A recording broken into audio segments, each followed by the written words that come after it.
Hey guys, it's Vampire Mike from Sega CD Universe, and I wanted to do a quick video talking about Wasteland 3. This is also, last I checked, on Game Pass. I had Game Pass a while ago, I got rid of it, so I ended up picking up the disc for, I think it was around $9 maybe, with free shipping.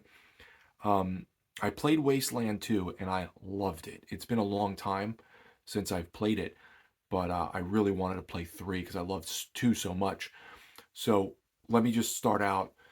The Wasteland series came out before Fallout. Fallout was like, I think, a spiritual sequel to the Wasteland series. And then the second game, um, oh God, that's got to be a decade ago now. And it was excellent. It was a little difficult, and the story was really good. This one is more accessible, a little easier. The story isn't as good as the second game. So if you like the second game a lot, I would definitely play this. And you don't have to play 2 to understand 3. There are certain characters that follow over and certain events, but they fill you in on pretty much everything. The only thing you'll have is a little nostalgia for like certain characters that you played with that maybe were on your squad or that you heard of and that now are, in this game, or maybe NPCs you can talk to or whatever. So, as I said, it's a game that originally came out previous to Fallout. It's a post apocalyptic strategy RPG, just like Fallout 1 and 2, which I adored. I loved the first 2 Fallout games, especially 2. I like it better than 3 and 4. I didn't play New Vegas or any others. I think I played Tactics and Brotherhood of Steel a little bit. And the second game takes place in Arizona.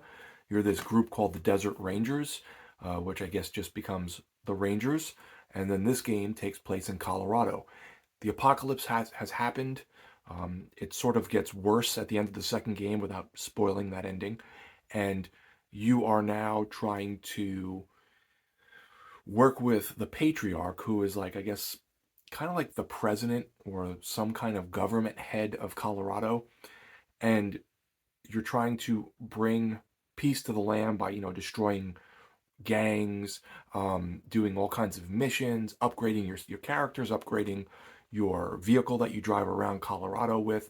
There's all different areas you can go and find different loot and items and upgrades and whatever else.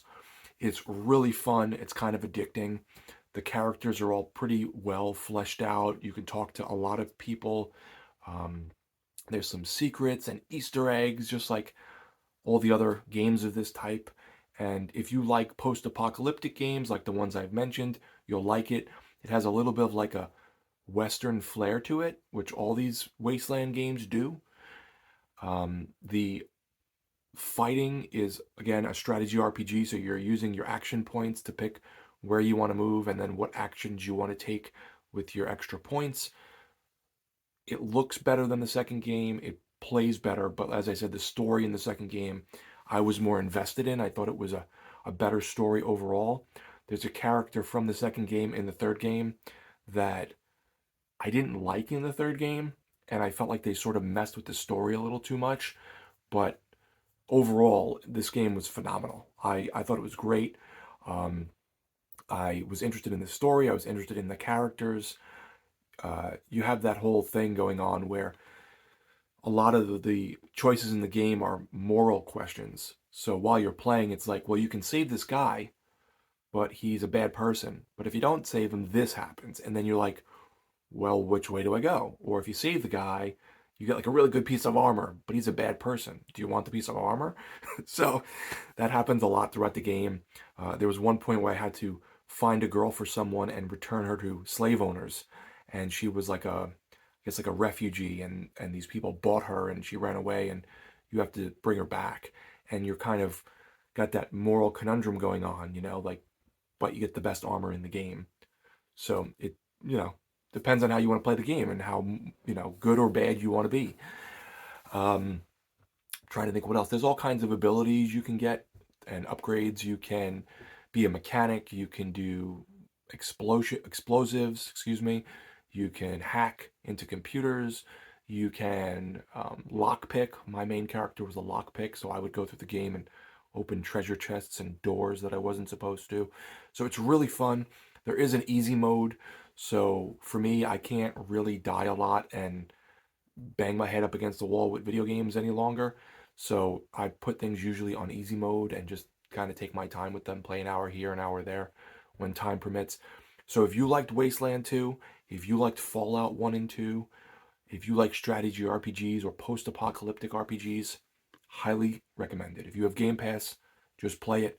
If not, it's a cheap disc-based version, and I think it's on PC as well, probably on PlayStation 2, I think, too. So, PlayStation 5, but on PlayStation as well, is what I mean. Let me know, guys, if you've played any of the Wasteland series, specifically 3, and what you thought of the game. I'd love to hear your input. It's Vampire Mike from Sega CD Universe. Be good.